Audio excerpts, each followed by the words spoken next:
is Caffeinated Combat. We're talking about the greatest UFC card in UFC history today. UFC Fight Night in Vegas #8, featuring Anthony Smith. And this newcomer, I can't remember his first name. Aleksandar. Aleksandar Rakic. Jesus, man. Rakic. Rakic. All right. I think the card itself was decent, but the co-main and main were just not up to par. I find it interesting how we started this podcast talking about Anthony Smith picking up teeth off the ground, getting murdered by Glover Teixeira. You're right. And now we're like 14 or 15 episodes in, and we're right at the same place. Anthony Smith dying again. It was it really came full circle, and it made me really appreciate what we're doing here. You know what I mean? The story it's like of Anthony Smith. It's our Anthony Smith anniversary. It really is. I'm so proud of him. Definitely not as bad of a beating as he took against Glover, but yeah, he got dominated last night. That wasn't a good fight. Like, not at all. I mean, a good enough performance from Aleksandar Rakic. The problem is when you start thinking about his future in light heavyweight, with a performance like that, I mean, Dominic Reyes, Jan Blachowicz, like, these are guys that I don't know how well he stacks up against them. Maybe he'll prove me wrong. We shall see. But yeah, very unimpressive fight last night. Like I said, I mean, Aleksandar, he did a good enough job. He got the job done. It was certainly dominant. There was no question that he won the fight. Anthony looked awful. I mean, he did not look good at all. It was actually quite surprising how bad he looked. Because in the Glover fight, at least he came out like guns blazing and then gassed himself and then got dominated. So, like, you know, there was a progression, a downward trajectory. This one didn't really have that. He did not start good and he did not end good. You know what I mean? Like, there wasn't any, there was no point where I think he was really winning the fight. Or, I mean, he landed a few shots. He landed one, I think, like, big overhand right. That was pretty good. But, I mean, from start to finish, he was just getting chewed up every which way. On the feet, on the ground. He looked absolutely helpless on the ground. Like, it's hard to believe he's a BJJ black belt. I mean, I'm not trying to sound like an asshole, but he did not look good. When he got on the ground with Aleksandar, I mean, it was pure survival every time he got on the ground, rather than, like, there was no meaningful offense being put in place. He struggled, like, really struggled getting back to his feet. Here's a question. Maybe you'll know the answer to this. I don't know this for sure. But when he went to the ground, was there any point in the fight where he got back to his feet without Aleksandar just, like, letting him up? I don't recall a moment where that happened. I could be either. wrong, but I really don't. It felt like every time he went to the ground, he was there for the remainder of the round, right? Yes. Yeah, that's not good. Poor guy. He really got it. He really got hammered. And like you said, I mean, he was throwing up no submissions. Yeah. There was no, I mean, it was survival mode every single time. Like, at least in the Glover fight, like you said, you could say, like, oh, he just gassed himself. Like, you can correct that really easily and come back. He had a good first round in Glover. Oh, incredible. Fight. He threw every single strike he possibly could the entire time. It was very impressive. And I feel like maybe he was just afraid to pull the trigger this time around. I don't know. Because, I mean, look what happened to him last time. He pulled the trigger way too much, and it lost him the fight. And now here he is again, not pulling the trigger enough, and he lost the fight. But even if he did pull the trigger, I don't know. This Rakic seems like a really bad matchup for Anthony. He just seems to dominate him everywhere. Real problems. Yeah, he pieces him up with the leg kicks on the feet. He dominates him on the ground. I mean, I was very surprised, as you were. I did not think this fight would go that way. I thought at least it would be competitive, and I thought Anthony Smith would come back and win this fight. Because this is a guy that fought John Jones, and I mean, he didn't look spectacular against John by any means, but I believe he went 5 rounds with John Jones. Yeah. That's not like an easy. You don't do that on That's a your average feat. Sunday. You know what I That's mean? a You don't just feat in wake and up of and itself. Yeah. yeah, yeah. So I expected a little more, but maybe we're just underplaying his opponent here. Maybe Rakic is just some kind of superhero that's been flying under the radar here because I didn't really know much about him before this fight. Neither did I. And he just comes out and he just murders Anthony Smith like this. I mean, maybe we're just underestimating Rakic. Maybe Anthony's still a fine fighter, the same guy that fought John Jones and won 5 rounds with him. But maybe Rakic is just too good for him. I really don't know. That's why I'm really excited to see him fight someone else that's still consistent. You know what I mean? Like Anthony Smith, he's kind of fallen off the rails. But I think when Yeah. Rakic fights someone a little more consistent, like Jan Blachowicz, I mean, maybe sometime Dominic Reyes, I don't know if he'll be fighting these people relatively soon, but some people seem to think he's a contender now, and I guess I would agree. But I'm just really excited to see where he goes. Um, but Anthony Smith, I don't know what you would do if I were him. I would say just take a ton of time off and just kind of fully recover from these last 2 losses because he's kind of I mean, he's gotten battered the last 2 times. Let's just be honest. I think he needs some time off to recover if he's gonna have a chance on coming back and fighting for the belt again. Because I don't want to see him. I don't want to see him gone because John Jones was kind of his kryptonite, right? Where he's Anthony Smith is not going to win against John Jones, but could he win against these other people? I don't know. Maybe he could if the Anthony Smith that fought off that home invader comes out in the octagon, not the Anthony Smith we saw the last 2 fights. Like I think he has a totally real chance of getting the belt relatively soon. But I just think he needs to take that time off first. And I don't know if he's willing to do that. He seems like the kind of guy that just wants to come right back and just try again, you know? Yeah, I agree. The dude needs some serious time off, and he needs to change up something in his game. I don't know exactly what it is. I don't think it's like a new weight class or anything like that, but there's gotta be some kind of drastic shift in order for him to become like a serious light heavyweight contender again. Because I wouldn't say he is a serious light heavyweight contender anymore.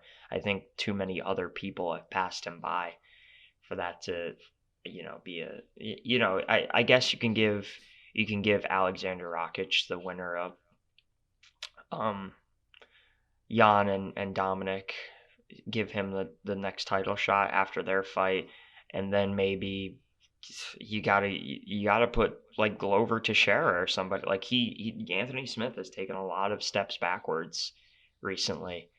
Uh, so there has to be something new that can create more questions for us because like I said this a lot, say it all the time, but like every fight poses and answers questions about a fighter, about a division, about a style, a skill set, a weight class. Every single one poses and answers questions. Not every fight answers every question. Some fights might not pose new questions. The problem, I think, with Anthony Smith right now is we don't have a lot of questions to ask ourselves and that fights can answer. Um, at least for me. I mean, some people might disagree with that, but they might think, hey, we have a ton more to learn and to know about him. Um, I don't know. Like, I just don't feel like I have any kind of burning question in my head where I'm like, what would be different if I saw him, you know, take on the next light heavyweight contender that's trying to move up the ladder? What would go differently? Right now, I can't think of anything that would go differently because there's been no new questions posed to me. Um, so if he made some kind of major shift that can create more questions for us, like for example, like we saw Alexander Gustafsson on this like downward trajectory in light heavyweight. Then he switched to heavyweight, posed a whole new series of questions for us, made things more exciting. Of course, he lost to Verdum, but like I still have questions about Gus at heavyweight. I still want to see Gus at heavyweight. Like there's a lot more to see there. I don't know what more there is to see with Anthony Smith unless like let's say I don't know that this is necessarily the thing to do. It's probably not, but let's just say hypothetically he was to move to heavyweight. That's the kind of change we need right now for him to create new questions for us to really wonder like what does the future hold for Anthony Smith? Because right now I don't have any thing that is like burning in my mind that's like, man, we need to see him against this person or we need to see how he could do in this situation. He's been getting chewed up in every situation and it just it doesn't create interesting matchups, you know? Hmm. I think if he takes the time off that he needs to take, and I think if he comes back after that, I think maybe then we'll have questions like, maybe was this fight just a product of what happened in the Glover fight? Maybe Anthony didn't take the necessary time off to deal with the damage that he took. Yeah, I maybe don't know. it's residual. Yeah, I Maybe really maybe he think needs a that, new training camp. Maybe he yeah, needs I like mean, I don't know. There's just a anything different, yeah. anything, and that's got to start with time off. Yeah. I'm no medical professional, but you can kind of see there's a pattern going on here, and he's getting worse and worse as these two fights go on. You know what I mean? And I love Anthony Smith, and I don't want to see him just fall off the radar like this. You know what I mean? He was at one point we all thought he would probably be champion soon, and now look where he is. So I really do think it needs to start with the time off, and yeah, maybe a camp change at this point because his camp didn't really do him well in the Glover fight. Let's be honest there, and didn't seem to prepare him for this either. Now, whether or not that's an Anthony problem or a gym problem, I mean, who knows? But you got to think like there's a pattern here. Maybe it is something that's going on in the gym. I don't know. I will say his corner I remember in the Glover fight, one big criticism that people had of his corner was they were just barking orders, like just nonstop coaching. And who are we to say that doesn't work? Like that might not work for you or I, but maybe that works for Anthony Smith. We don't know. I think his corner they were they were doing the same thing last night. It was nonstop coaching, but I was really listening to a lot of what they were saying, and they were telling him good things, and he just wasn't doing them. So like there was a point where he was on the ground and Alexander's in his guard, and somebody in Anthony's corner is yelling to him saying, "Anthony, his arm is on the mat. Isolate the arm. Like, throw up an arm bar, try to get a Kimura, try, grab the arm. The arm is flat on the mat. It's just hanging there for your taking." And the guy, whoever it was, maybe it was Mark Montoya, maybe it was someone else, was just saying this over and over, and he was just not doing it. Like, I get that it's like easier said than done. Like, it's not just like, okay, I'll grab the arm and win the fight. Like, it's not that simple. But it was a good bit of coaching. And it was certainly something he should have been doing in that particular moment, and he just wasn't. Which is why I was saying earlier, like I'm not trying to sound like a dick, but it's like hard to believe he's a BJJ black belt because of things like that, where he was on the ground, he has an opponent in his guard, and he's not doing anything with it. He's just kind of there trying not to take too much damage, but he's not throwing up submission attempts. He's not trying to get to his feet. He's not trying to get to the back. Like it's weird, man. He just looks like he doesn't know what to do when he gets there. Yeah, he kind of did look like he just shut off.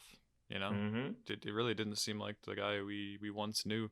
Um, as the subreddit would say, he deployed his elite method of curling up into a ball and then trying to gas out his opponent by getting beaten to death. I mean, it's not entirely wrong.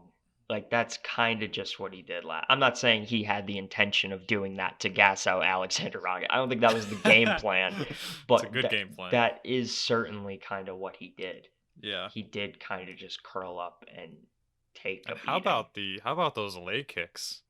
Oh my god. That first knockdown Crazy. of Smith, I've you don't see that very often from a leg kick in the first round. Yeah. I mean, it was like shortly after the round even started too. Mm-hmm. So I mean, boy, he just And got that was the point in that round where he got knocked down and did not get back up until the round ended. I wish we got to see more of the stand-up. I really do. Because even when Anthony's getting beaten to death, when he's standing up, he still is always fighting back. Yeah, he's definitely more dangerous on the feet. Yeah. He was not putting Aleksandar in any compromising positions on the ground. None. There was a point where he tried to take Aleksandar down. He fell flat to his back and ended up with Aleksandar on top of him.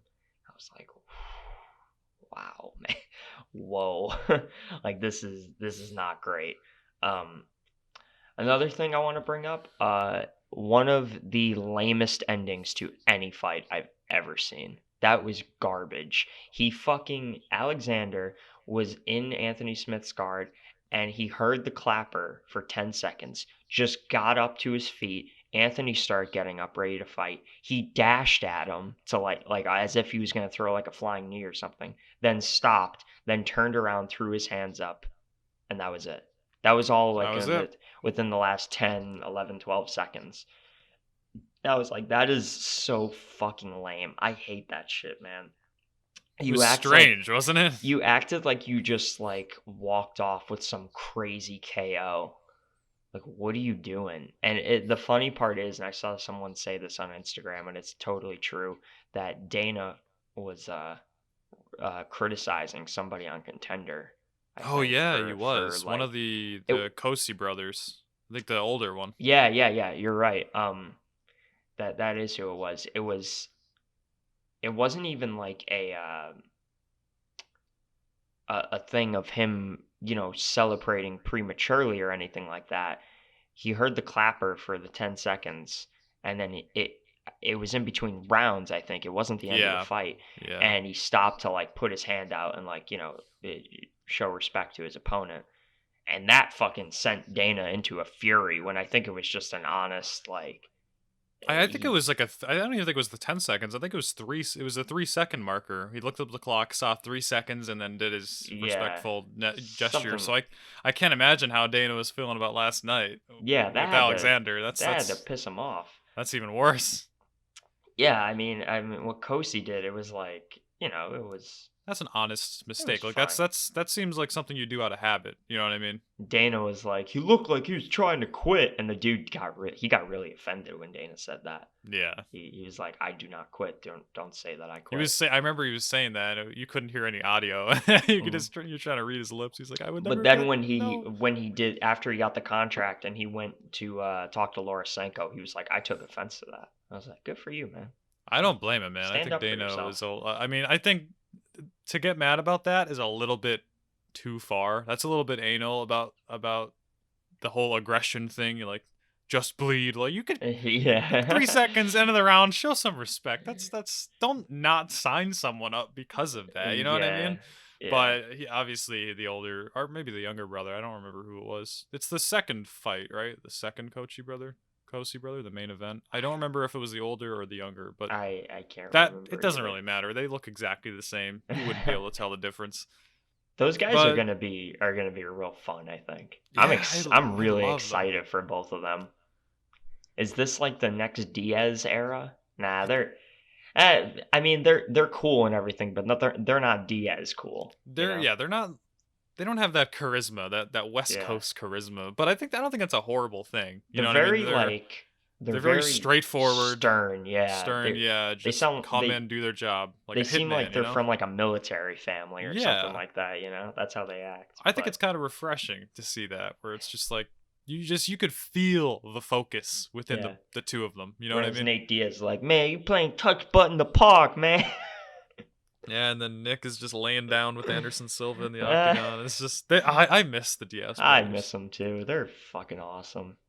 God, absolute legends. I love whenever I love time. I forget when exactly it was, but somebody asked Nate. They were like, "Who's the greatest MMA fighter of all time?" He's like, "Nick Diaz, motherfucker." I was like, "I love you, Nate. You're awesome." You can't find that anywhere else. Nick Diaz, man. Army, man. Like, who would have known? Like, imagine growing up with those two and seeing how like deficient they are in the head, and you're thinking like, "Oh, these people are gonna be stars one day, and they're gonna have a huge fan base." It's just like it's crazy, isn't it? It's It's such an because unattractive lifestyle and personality, and yet we love it so much. they are 100% authentic all the Yeah, time. That's why yeah, people love Jorge Masvidal. It's the same thing. He keeps it real all the time. I think that's why people love GSP too, because like GSP keeps it real all the time. But GSP is the exact opposite in terms of like he's just nice guy. He's like yeah. Stephen Wonderboy Thompson, like just like the nicest dude alive. But like you believe it, like it doesn't feel like artificial niceness. Whereas these dudes, they're hilarious, they're disrespectful, they're defiant, they're badass, and they don't try to be. It's just them. It's just who Natural. they are. And that it's the same thing with Game Bread. That's why people love Game Bread so much. Um, yeah, the Diaz brothers are fucking great, and it's cool how they each had their own like time to shine in the Yeah. UFC. Like Nick. Mm, Nick was all at first. Nick was like the guy, fighting for titles, things like that. Where you at, George? That kind of thing. And then, when Nick kind of took a step back, that's when Nate really came forward with, the whole Connor trilogy and all that stuff. So it's crazy that Nate actually became like, I would say, the bigger star of the two, because I remember back in the day that was not the case. Nick was oh, the not at star. all. Nick was the big man in the Nick was the house. star, and Nate was the little brother who also fought and he was also good himself, but Nick was the guy. And then, that flipped around later. Nate got his time to shine with Conor McGregor. What a beautiful matchup. Whoever decided to put those two together, that was just the Nate and greatest Conor. decision. Yeah. Yeah, great trilogy. What Or a wait, they haven't what a had the trilogy. trilogy yet, had they? Oh yeah. Yeah, They had two they fights. had two. Yeah, we got it. Very close in the second. I would Yeah, argue that Nick got the better of both fights if you take them as a whole, just because he won more rounds out of all of you them. You know mean what I mean? Nate? Or I'm sorry, yeah, Nate, Yeah, not Nick. Nick is off somewhere in California, like smoking tons of smoking, weed. running triathlons. Didn't he get banned for like 5 years 5 years, for yeah. marijuana? Get the fuck out of I here think with they that. overturned that. I They could, lessened it, but it or was still yeah, an astronomical amount of time for it was still like marijuana. it was 1, 2, or Some 3 years something after like they, that, yeah. yeah. And to think like So stupid. nowadays people smoke literally the day before a fight, Yeah, like and it's Nate. fine. Yeah, like Nate Nate. did it. And yet Nick just I believe that punishment just didn't leave even after they made it so relaxed. You know what I So mean? dumb, man. Yeah, it's stupid. That's a criminal underusage of such a valuable asset to your company because of fucking marijuana. Like I'm you could sure have. Dana was not on board with that, but it was probably just the commissions being all, or no, what was it? I I don't think it know was just who's USADA in general. was USADA even around with the UFC then? I think back in the day when it was commission based, I think it was like you say extremely uptight, crazy, even worse than it usually was. I think that was when the 5 year thing got in play. Hmm. And I think USADA came and maybe then lessened it, but I'm not sure. I really don't remember. It doesn't matter. Didn't Sean O'Malley get busted for weed too? Like Yeah. He he also got got busted for TRT or something like that, uh, testosterone he got banned enhancers. for like a year or something too. Yeah, and speaking of people that were banned, TJ Dillashaw is making his return soon. I'm excited for that. Did they give him an opponent? No, he just announced on Ooh, his Twitter that he's coming back shortly, probably a couple months. That's gonna be fun. I didn't that's know it exciting. was already a year or however long he was banned. It was like 2 years, dude. Really? Yeah, Maybe he's getting ahead of himself. I don't know. he got big time busted. It was like not. It wasn't like I took the wrong supplement or something. It was like he straight up said I cheated. Like, Do you props to remember him he for made that? admitting it. Do you I remember he guess. made that video where he was talking about it and he was like a chipmunk? He was like he probably weighed like 180 pounds. He was Yeah, huge, dude. he was so He was fat. huge. Yeah, he talked about it with Chael Sonnen too. It's a good Oh interview yeah, if I remember anyone that. wants to watch it. I recommend it. I'm excited for that one. I wonder who they're gonna give him. Yeah, I don't Pedro know. Munoz. I don't know. Pedro Where's he Munoz. gonna Where's he gonna go? 135, 125? I would guess 135. Oh yeah, Cause I don't see him We going down. kind of saw what happened with 125. There's no reason for him to go back down the fly. Like that's such a like it made sense to fight Cejudo, but like You know what's gonna happen if Cody wins that belt, though, and at 125, you know he's gonna try and go down there.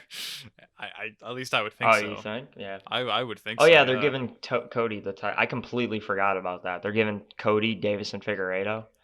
Yeah, you That's wouldn't. so fucking weird, I dude. do not blame you for So forgetting weird. about that because you would not expect that result to happen. You wouldn't expect that fight to be made.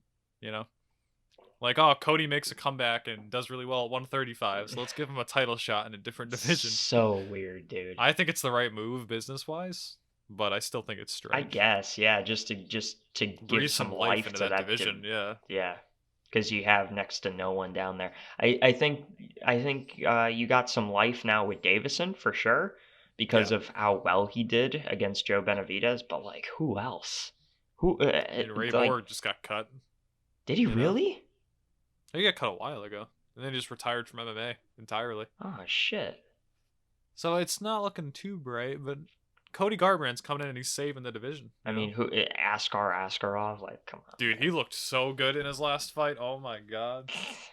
He literally threw pillow punches the entire time. Both of them did in that fight. That was so bad. Who's the other one that I don't remember his for name. It was so Fajeda? forgettable. Yeah. And I was like, you were saying like this is supposed to be the new up and coming talent. Like what? Yeah. It's like a bunch of preschoolers. But Hang on, I let mean, me check the UFC flyweight. I rankings. shouldn't be too harsh on them given the fact that I'm not a fighter.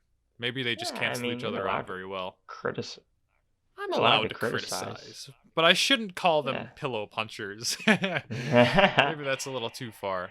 Brandon Moreno, that's the Oh, other we got guy. that one real wrong. That's no, it's so the top five.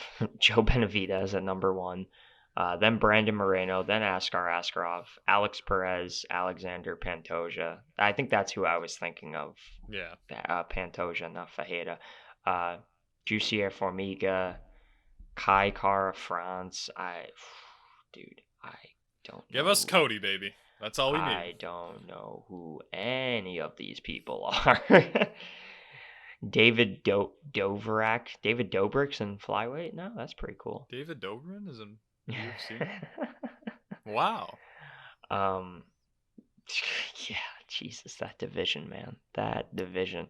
How about this? John Jones, still your number one pound for pound, even despite vacating light heavyweight. I mean, I guess that doesn't necessarily put you down in the pound for pound rankings, but yeah, I mean, he says that he really wants to focus on his heavyweight bouts, but where does Rumble Johnson fit into this? We never got to see him fight John, and everybody wants to see that, and they're good friends, so it won't be like a really bad, you know. Rumble's coming back at heavyweight, right? Yeah, I mean, they didn't match him up yet with anyone, did they? That's not confirmed where he's gonna go, but we got to assume by looking at him that he's gonna go to, you know, heavyweight. Yeah, he's an absolute silverback. Go to light heavyweight. Like, don't Dude, do that, huge. man. Don't do that. He's one of those guys where you're like, man, you kind of fought in the wrong weight class your whole career, didn't you? Like, I mean, he was great, but I mean, he almost knocked out Daniel Cormier. Do you remember that when he struck him with the 1-2? That he was so close to just lights out. I feel the same way about him that I feel about DC, where I'm like, dude, man, you missed. I think your real weight class was heavyweight the whole time. I don't know. I mean, both the guys still had a decorated career at light heavyweight. I suppose it's stupid to say like, oh, what could have been, but how about next week's main event? I think it's next week. Alistair Overeem taking on Augusto Saki. I think that's that's who it is. Oh my god. Yeah. Kale, do you realize what this is? Our first podcast, we talked about Anthony Smith. Our second podcast, we talked about Overeem. It's coming full circle again. Oh, man, dude. This is crazy. It is, yeah. This is awesome. Jesus. I love it. This is but great. That's a fun fight. What was the third one? Do you remember our third podcast? Who did we talk about? I don't know. Let's look real quick. Let's see what the main event was. I mean, this does make sense. It's been like a couple months, so they're all going to be fighting again. Yeah. I mean, the timelines work here. That's one thing I love about MMA. You have timelines, and you kind of move throughout the divisions throughout the year, and certain divisions take the highlights or the limelight at certain times, and then it just comes back a couple months later. It's nice. You get to see the divisions revolve around each other, you know? So our Okay, so after that it was Woodley versus Burns. That seems strange. Woodley versus Burns, yeah. That's isn't that around the time they started going fanless? Or did they do that Yes. in the Aleksandar fight as well? I think they did that in the I think they Overeem did fight. it during the Aleksandar fight. Yeah. Maybe even the Anthony Smith fight. I don't remember. Did we ever I think it was the Anthony Smith, because we were able to hear the corners and everyone talk about the teeth in the Anthony Smith one. So every podcast we've done has been in the Corona era of MMA. Yeah. That's interesting. We should change our name to the Corona Combat. How Hey, come another new subscriber. Welcome. Number 31. Yeah, we got our 31st. How come Brunson and Shabazian and Lewis and Olin, so episode 12 and 13 did so well, and then episode 14 did terribly? That's what weird, happened considering how that is the bigger card. Certainly, we were on an upward trajectory. So Usman Masvidal, then Whitaker Till. That we did well. Okay, we got a few more views for the Brunson Shabazian one. That's our most viewed video ever. But yeah, there's an obvious uptick, and and then nobody gave a fuck about the Cormier Miocic podcast. I guess that's so weird. So I guess maybe you could say there is less content made for these smaller cards, so people are more likely to watch stuff like us. Yeah, I think that might be. Whereas Miocic and Cormier was a really mainstream big fight, so there's a lot of stuff being put out about it, so people are less likely to watch us douchebags do our stupid little podcast when there's much better content to turn to. Yeah. I guess that could be it. I don't know. Who cares? I think you might be right. I don't really I don't give a shit. I don't care at all. Speaking of not caring at all. Oh boy. Robbie Lawler, bobbing and weaving. He was going there. I for knew he was 15 going. rounds. He's on the ground getting choked out, and he's bobbing and weaving on the ground off his back. I love it. No, dude, I love Robbie Lawler in all seriousness, but he did not look very good against Neil Magny. Now, Magny had a spectacular performance. Good on him. But what happened to Robbie? Did you kind of think that he was a little off this fight? Oh, yeah. Because at least in his Colby fight, he looked relatively competitive. I mean, he was getting outpointed every round, but he was still fighting back. This kind of seemed like he was shut off for those first 2 rounds. And I think his corner was even like, "What's wrong, Robbie?" And he was like, "I don't know." And that kind of hurt me when he said that, because he just seemed lost. Yeah. He didn't look good. So he is on a 3-fight losing streak right now. Yeah, I think Ben Askren, Colby, and now Neil. Colby, Ben Askren, and now this. That sucks. I mean, he's been in some wars, so yeah, he's got his career is kind of starting to. He's starting to see the light, I think. Yeah, you know? Yeah, he's definitely towards the end. Let's see. MMAmania.com says UFC Vegas 8 the morning after.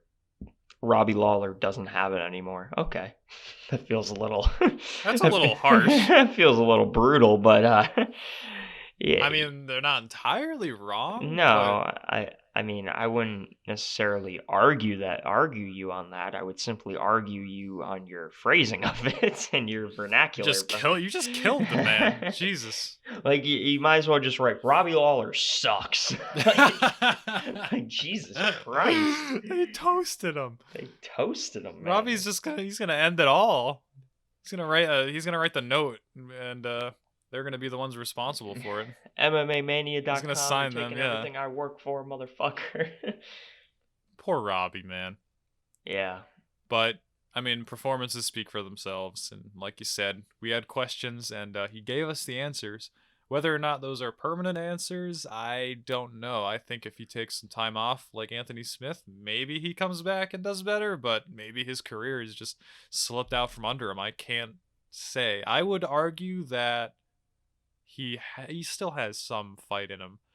I would say he just needs a little bit of a break, So right now but I don't know. he's sitting at number 13. Well, of course, this is not updated. This is the rankings based on the Before, day yeah. after the card happened. So he's sitting at number 13 right now, and Neil Magny 14, Anthony Pettis 15. Do you think he drops to an unranked position now? I would think he probably does. I would say so, yeah. Yeah. But I don't want to see him retire. I know it sounds selfish because I want to see Robbie fight because I love Robbie. But I really don't think that he's done. I don't know. I just I have would this say feeling he's that he's still got it. You know what I mean? yeah, I don't think he's at retirement point just yet. Because at the end of the day, I think he seems like the kind of guy that still wants to fight. Like I don't know. MMA Mania would disagree with you, Kyle. Okay. Robbie Well, Lawler sucked. get Quit him that out of show. here. I never want to see him again. MMA Mania's like, I can't let you get close. Yeah, yeah, I mean, I feel like I do with the Anthony Smith thing where I'm like, I don't have a lot of questions right now, but take some time, make some adjustments, do some things differently. Because Robbie Lawler is for the point he's at in his career and the way things have been going for him, still pretty damn active, you know? Yeah. Like you notice like Donald Cerrone hasn't been around lately since the Conor loss. Like he's maybe taken some time. He was hyperactive for a guy where he is at in his career, his age. You know, maybe Robbie should do. Not saying Robbie was necessarily as active as Cerrone. Few people are as active as Cerrone, but he was still pretty damn active for a guy Yeah. at his point in his career. So take some time. I will never forgive Cowboy Cerrone for what he did to my man Al Iaquinta. Never. He is an enemy of MMA, of caffeinated That was combat. a damn good fight, though. You know. No, it was. I love Al. You should hate Cowboy if you were a fan of Alexander Hernandez. But the twist is that nobody's a fan of Alexander Hernandez, and everyone's a fan of Donald Cerrone. So that was great. I'm gonna send you Yeehaw back to the stables, motherfucker. Dude, I will never forget watching that live. That was one. He fought the other guy on one of the episodes we did. He got absolutely knocked the fuck out. I don't remember who it was. Yeah, who was that? You're right. He lost again. Something's telling me it's Calvin Cater, but I know it's not. I don't know who it was. You might be right. I feel like that's not right. Let's look it up real quick. Alexander Hamilton, not exactly what I was going was for. Was it Drew Dober? Oh yeah, it was Drew Dober. Yeah. Because I remember it was someone who was like sexy as hell. You know what I'm saying? Yeah, it was Drew Dober. And Drew Dober is fucking. He's a beautiful specimen. It's pretty hot, yeah. Full homo. But dude, I will never forget watching that fight. Like there's certain fights you remember where you were, you remember how you were feeling during that moment. I'll never forget where I was for the Ben Askren knockout. I will never forget your face. Like that was the 9/11 of MMA fights. Like I will never forget standing in your living room, both of us being so anxious because we love Askren so much, and we want to see him do well. We didn't necessarily hate Jorge Masvidal or anything. Like we just liked Ben a lot more. We just really liked Ben, and we thought he was a really entertaining personality. We had so many questions about Ben Askren still, like so many, because the Robbie Lawler fight was kind of a weird fucking anomaly. That was wild. We had so much to see. There was so much bad blood between the two of them. It was such a good card, too. It was a really stacked card. I believe John Jones fought on that card. He fought, maybe it was Santos or Reyes, or one of those guys. It was Santos. Yeah, I think you might be right. But doesn't matter. I will never forget both of us standing there. And I say moments before it starts, what if Jorge just knocks him out immediately? Do you remember that? Yeah. And I say, what if he just knocks him out right away? And then it happens. And the deafening silence in your living room. One of the greatest moments one of the greatest experiences ever watching a fight was that. And I look at you and your jaw it's not on the floor. It's not in the basement. It's fucking 6 feet underground, just like Ben Askren. Your jaw is touching the center of the earth. and I am flipping the fuck out. Like, I can't stop. You were motionless. You did not move. Was Steve there as well? I No, think. Okay, it was just just you us. and I. And you are just completely still with your mouth agape. It was, oh my I God, couldn't dude. believe it. It was like watching a terrorist attack. It It was really was. surreal. It's It was like you couldn't surreal. look away, but you were just so It was flabbergasted. absolutely surreal. And we didn't even like yell or anything. It was No, just like it wasn't like the DC silence. Stipe fight. Remember the second fight when Stipe came back? We were all screaming. Yeah, we were screaming about that. No, this is a complete polar opposite. We were dead silent, and But I mean, you were going kind of back real flipping quick out. to Donald and Alexander Hernandez, that was another thing I remember. I was in my dorm watching that, and my roommates gathered around to watch it because they knew I was such a huge Donald Cerrone fan. They knew how excited I was about this fight. And when he just started teeing off on Alexander and landed that huge head kick, I remember popping up out of my chair and just screaming multiple times, "Fuck yeah, cowboy! Fuck yeah, cowboy!" And I just kept saying that until the fight was over. And then he's celebrating, and he has his son in his hands. It Just a was such a beautiful, beautiful moment, beautiful moment. Just one of the greatest moments I've ever had watching a fight was when he just absolutely wrecked Alex Hernandez, and then had that great moment where he brought his little baby into the his little baby had the cowboy hat on and the cowboy boots and everything. Um, yeah, that was terrific.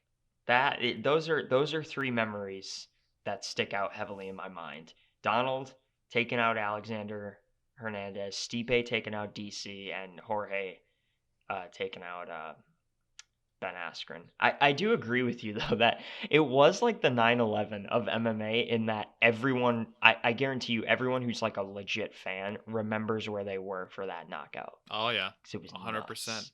It was I nuts. didn't expect that at all. Also being me, you, Steve, and Vince being in Buffalo Wild Wings for Conor Khabib. Oh, I for will never the eagle dive was the crazy to eagle watch dive that on Dylan live. Danis. That Wow, shit was nuts. never forget that. That was one of the greatest Dude, the moments. fucking place exploded into chaos. I thought there were going to be fights there I'm because surprised there wasn't. there were a lot of Khabib fans and a lot of Conor fans there, and shit got heated There during was that whole. much more Khabib there than Connor, though. I remember when Connor was getting Yeah. beaten, there was like cheering in the entire place. Mhm. I was Yeah. like, damn, that's not what you expect. I will never, I will never forget walking into Buffalo Wild Wings, and we're waiting for a table, and this dude comes in, and he has a Lyoto Lyoto Machida, Machida hoodie. Yeah, he has a Lyoto Machida hoodie or shirt on or whatever, and he's like, "Yeah, can I get a table?" And the lady's like, "Oh, we have no available tables." And he's like, "Yeah, all the fucking casuals come out when Connor fights," and he walked out in a huff. And then moments later, this same hostess comes up to us and is like, "Hey, I got a table for you guys," and like put us way like we. Do you remember that? Do you remember Yeah. we like definitely should not have gotten that table. Yeah. We got we She cheated. said no at first, and then we like backed up to like regroup and like replan where we were gonna go, and then she came up to us and was like, "Hey, I actually got a table for you if you want." Yeah, She and there were smuggled people, us right in. there were people there waiting like ahead of us. She liked us for some reason. I don't know. We were like really respectful when she told us to like get the fuck out, basically. You know? We were Yeah, like, oh, whereas okay, everyone else thank you. like, "I want to see the Conor could be pay-per-view and eat my wings." Yeah. And we were just kind of like, whatever. Yeah, we witnessed like multiple meltdowns when they got rejected. Yeah. Well, I think the reason we were so complacent is because that was not the first time that evening we got rejected by an Oh my establishment. god, I forgot about the first time. So we were The just vault. Yeah, the vault was like, "Nah, fuck out of here. You can't They come said, in." "Hey, you 21?" I said, "No." They said, "Get out." I said, "Thank you." I gotta be 21 to watch a fight? What? They just wanted to sell us their booze. Yeah. Who would have known? Yeah. They didn't say anywhere on their ads, it must be 21, but I figure it's just the whole place in general. You have to be 21 to go. I don't know. I was not 21 at that time. It'd be cool if we could go into a bar now and watch a fight, except the world ended, so bars are no more. Great job, America. You're doing really well with the virus. Now we can't watch our MMA fights in bars, you Yeah. motherfuckers. Think about how much money we would save on pay-per-views. Oh, dude, and you Dude, get food yeah. oh man, We it'd be go there, perfect. we have some drinks, we get an appetizer, we plant our asses there for 4 hours. How much money you think we spend between us? Like $30? It's fucking Yeah, half the cost of a pay-per-view. yeah. And we get, being in a bar and having some drinks and food is fun. It's a nice Watching a fight, environment too, you know. it's a fun time to watch a fight in a bar. I will admit, I do really like watching fights at home by myself. Like that's I like being able to actually pay attention to what's going on. Like pay attention to the technical mechanics of what's happening rather than like the spectacle. Like there's certain fights you want to be there for the spectacle, like Conor Khabib. Conor Khabib's a spectacle. Like you want to be out with people watching that shit. And go back and rewatch it if you want to see like cuz I've done that. Like I went out like I said, we were out at Buffalo Wild Wings. We were there for the spectacle, really fun, memorable time. But I needed to go back and watch that fight again Yeah, in like the comfort of my comfort of your own home home. with the commentary on to really get an understanding of what was happening rather than watching it, You couldn't hear anything during nah, that fight. There was you just can't hear screaming the shit. entire time. And it's hard to pay attention when there's, all those people around and the TVs are, far away. I remember watching it on a TV that was like on the other side of the fucking restaurant because I was just where we were sitting. So like that's, it's fun for the spectacle, but it's also nice to go back on your own and especially if you're uh, someone that wants to make content around the fights. I'm not saying you need to be like an expert or like some kind of fucking doctor in combat sports, but like if you want to make stuff based around fighting, make commentaries on it and stuff, you should probably be in an environment where you could really pay attention and take everything all in, and not be distracted. You know what I mean? You want to get that full experience, Yeah. because there's a lot that you will miss if you don't Mhm. have stuff like commentary and whatnot, and it really adds up. It gives you a full idea of the whole scope of the fight when you get all these elements together as you should. You know what I mean? Yeah. When you're in a bar and you can't hear anything, you're gonna miss stuff. I mean, it's definitely like a me thing too because I fucking hate being around people, like just in general. Like I don't like being around other people. I love the movie theater experience, but I hate that when I want to go see a new movie, it has to be around other human beings. I fucking hate that. Like I I enjoy movies best watching them at home, not because I have a crazy good theatrical setup, but because I am by myself or around people who aren't idiots. Like I'm either at home with my dad who doesn't bother me, or I'm with my roommates who also don't bother me.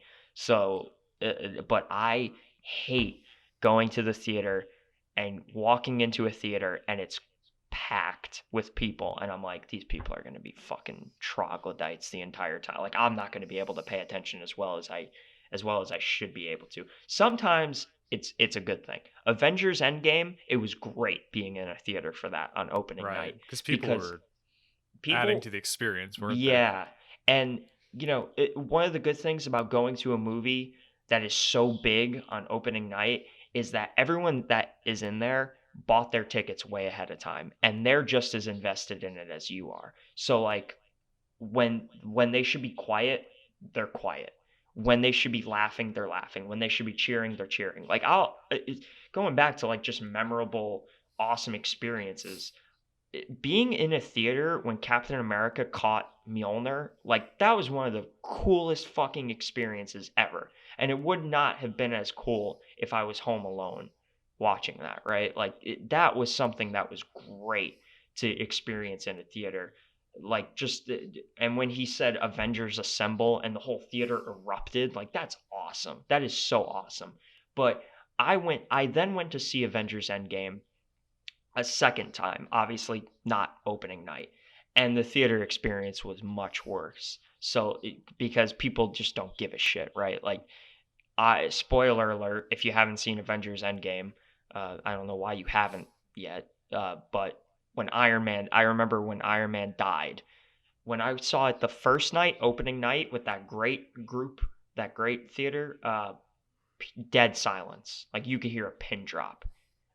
I'm fucking crying my eyes out watching this, and it's dead silence in the theater. Then I'm watching it the second night, and there's a guy to my right saying, "Why the fuck Iron Man died?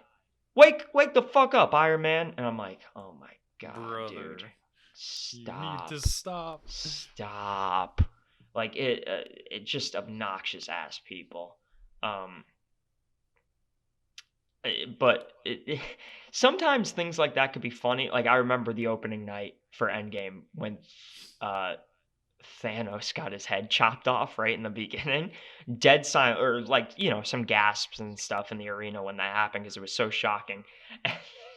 And then when it was just pure silence after he got his head chopped off, there's a guy behind me that just went, "What?" And it was so fun. I remember just laughing my ass off. He was like, "What? What the fuck happened?" Oh, that's Yeah, awesome. I mean, sometimes it could be a good time. I remember when I went to see Infinity War. I went to see Infinity War by myself, not opening night or anything.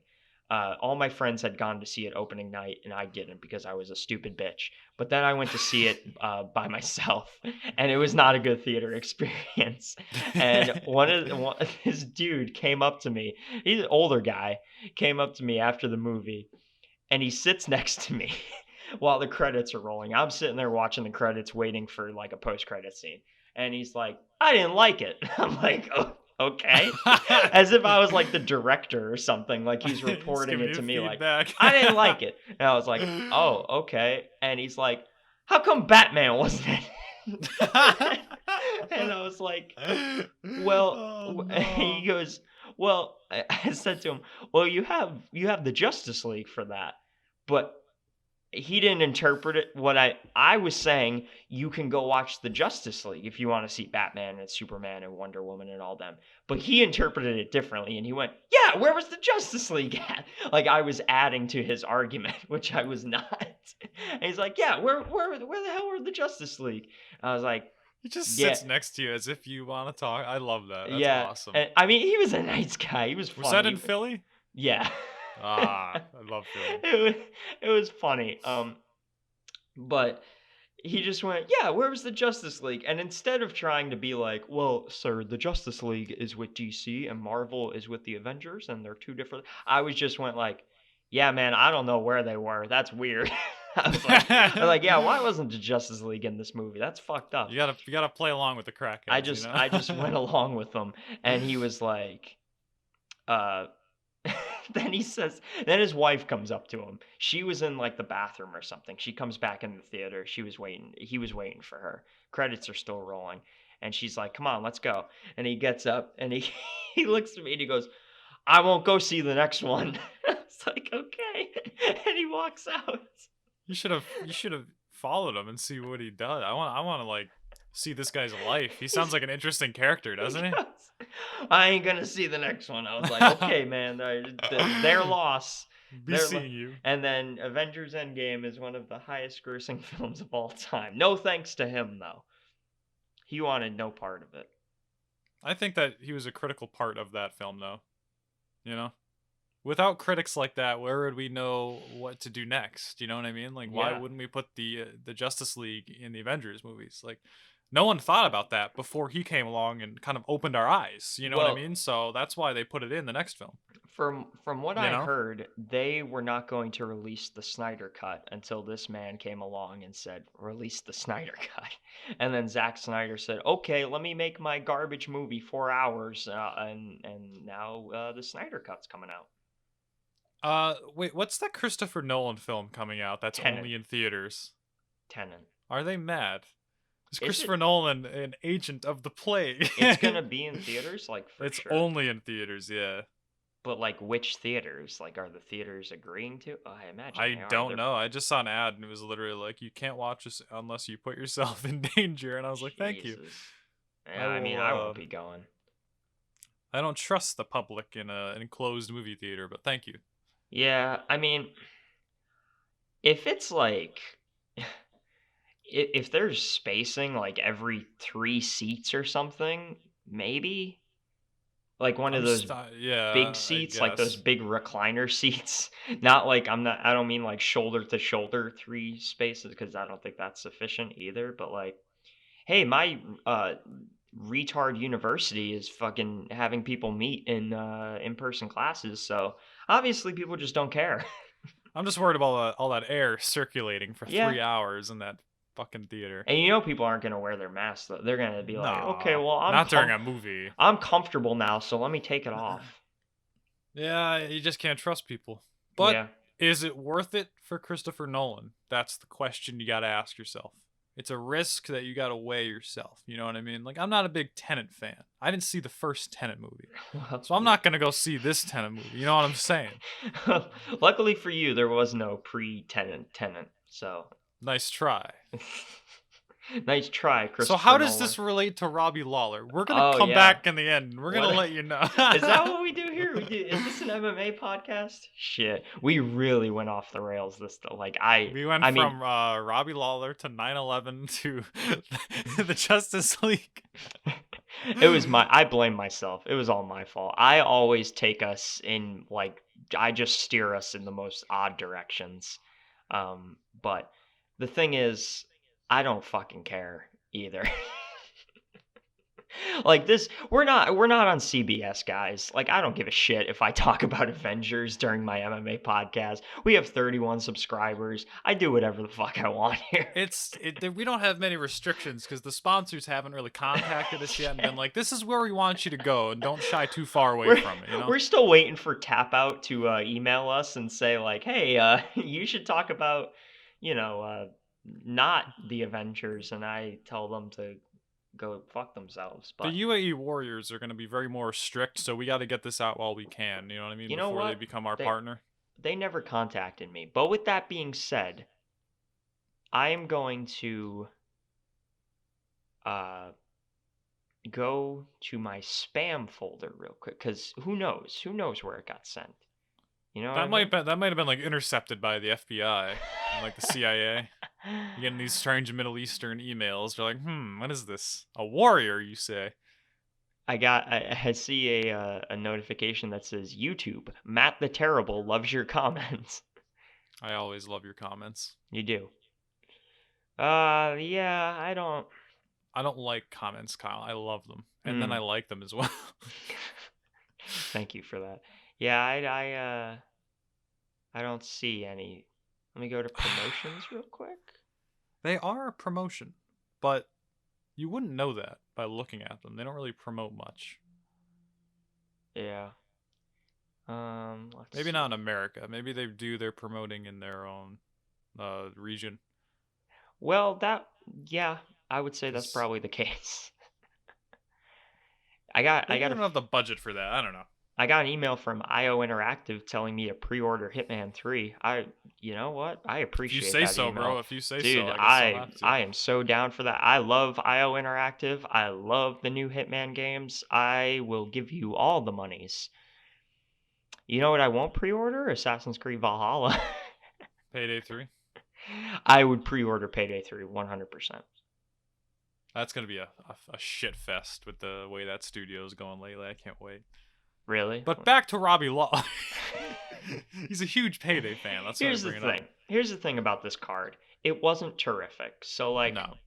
we're going to talk about what we want to talk about. There There was a good fight that I guess we could bring up. I Yamas? can't remember his last name. That too, yeah, Yamas, and I forget his opponent's name as well. Aegis, Aggie boy, Algio. Algio, not yeah. Aggie boy, Algio. That was a fantastic That was fight. a really good fight. That was really good. That was a Ricardo war. Lamas still got it. I liked how his opponent, Iggy Man, was like walking him down at the end of the first and like trying to get in his head and stuff too. That made it really interesting. And then Ricardo just made great made veteran Yeah. adjustments and came back Yeah. and did it. Yeah, that was my personal fight of the night. It also won my not personal fight of the night, but I agree with it. That's what I'm saying. I think my fight of the night, even though it wasn't on the main card, was Maki Pitolo and Impa Kasagina. Yeah. Oh my god, that was spicy. I liked it. I liked it a Pitolo lot. came out murdering my man Impa, who just fought on the Contender Series 2 or 3 weeks ago. Yeah. And then said, "Hey Dana, if you give me a contract, I'll fight in like less than a month." And he was like, let's go, baby. I And wonder he if won. that is the quickest turnaround from contender to UFC debut. Oh, I would think so. I've never heard of that before. Yeah, that was impressive though. I like him a lot. He's really cool. And like Maki Pitolo is a killer. Mm-hmm. I did not think he was gonna come out of that as dominant as he did. And the judges gave him 27-30 or 30-27, so he won every round, but I would argue that Pitolo won the first round, which Yeah, is I could see strange that. cuz I mean Pitolo was outpointing him the entire time, and then Impa came in with that beautiful flurry of shots at the end, and I guess the judges kind of weighed that as better than everything else, but you Mm-hmm. know, it doesn't matter. He won the second two, so scorecards mean literally nothing if you win the fight anyway. Yeah, So I was also really impressed with Zach Cummings, the fight right before Impa and Maki Pitolo. He uh, he had that awesome head kick knockdown at the last possible second of the fight. Probably would have won the fight had it gone like 10 yeah, seconds longer. Uh, yeah, he looked awesome. I like that dude a lot as well. I would argue the prelims were better better. than the main card last I night. think Alex Lamas. Caceres also had a nice submission win over Austin Springer. Yeah, I mean the prelims are just the main event here for me. I love it. Yeah, I mean the only fight I could say I like really enjoyed was on the main card was Ricardo Lamas LJO. and Bill Algeo. Yeah, Can't believe I thought his name was Eggman. The fuck is wrong with me? it I'm might so have been. bad with remembering. No, it's not. It's not No, Eggman. it could be It's Eggman. Yeah, you want it to be, it could be Eggman. the Infinity War trilogy involves the Eggman. Okay, so we're gonna talk about MMA now. I never watched Infinity War. I really should Ah, you because suck. yeah, I really do. Infinity War is so That's the fucking one where Spider-Man dies. yes. Dude, I'm not even kidding. Infinity War might be better than Endgame. Like Infinity War is I mean, they're all on Netflix, really so good. I can always just go ahead and pop that Yeah, in you anytime I should want. definitely do that. It Infinity War has like a tighter script. Like the writing is just a little more precise, and Thanos is the star of the movie. I mean, Thanos, dude, Infinity War Thanos is like one of my favorite film characters ever. Like, I'm not even kidding. I think he's one of the greatest antagonists in any film ever, and he really, really shines in Infinity War. He's so well written. I mean, he's See, he's you're it, hyping me up here. oh, dude, it's fantastic. You need to watch it. Watch them back to back. Just could be a fucking madman. Uh, Is that even possible? Would I survive such an encounter? well, I don't I know. watched all three Nolan Batman movies back to back, so Oh, I think you could do it. I That's love like all fucking of 8 those. hours. But yeah, dude, 100. You need to watch it. It's so good. Like Josh Brolin's acting as Thanos, and just the writing and the ending. Oh my god, the ending is mind blowing. It's so good. And then All when right, you I think you've follow it up with convinced me. Endgame, it's just it's beautiful. Both of them put together are beautiful movies. I mean, people love to just like pretend like superhero movies are just all the same garbage. Which don't get me wrong, there's a lot of trash superhero movies. Like Captain Marvel's fucking hot trash. Yeah, There's a lot. but you gotta have some bad to let in the good, you know? Yeah, like some of the Can't all be Thor spectacular. movies prior to Ragnarok are trash. Not Um, everyone could be John Jones, you know what I mean? yeah, You gotta have the Matt Hamills. the old Avengers movies don't hold up really as well. Like the first one in Age of Ultron, they kind of they don't hold up as well anymore. They're still enjoyable, but like it's mostly a nostalgia thing if you really want to enjoy them. But Infinity War and Endgame, oh my god, they are just fantastic movies. Genuinely just great films. So well made. Like I don't care. You could be one of those fucking snobs that's like, I only watch real cinema. I don't watch these superhero movies. I only like Roma by Alfonso Cuarón. Like, no, dude. Infinity War and Endgame is legit. Like that's as legit as it gets. The writing and acting and the visual effects, the score, all of it's spectacular. Fantastic movies. Highly recommend them.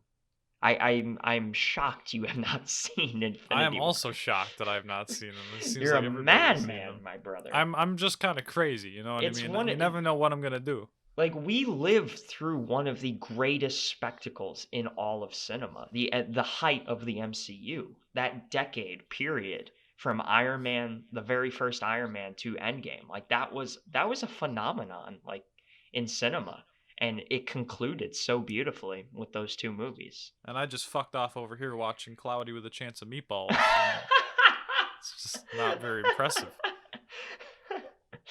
Oh man, that's a fantastic way to wrap up. I think I'm kind Yeah, of I think that's I'm good with the card. I think we talked about what we need to talk about. Not much happened, let's be honest, but yeah. It was an we underwhelming mentioned the card. stuff that did, so I think we're good. A lot of insight on the Infinity War film and the Ant-Man or whatever the fuck the second one's called. They're great, man. Go watch them. Ratatouille, fantastic film. Ratatouille is a fantastic film. You're not Yeah, that's where I wrong. disagree with you. Sorry. Shit. This has been Caffeinated Combat movie reviews. Thank you for watching, everybody, and we'll see you. Adios.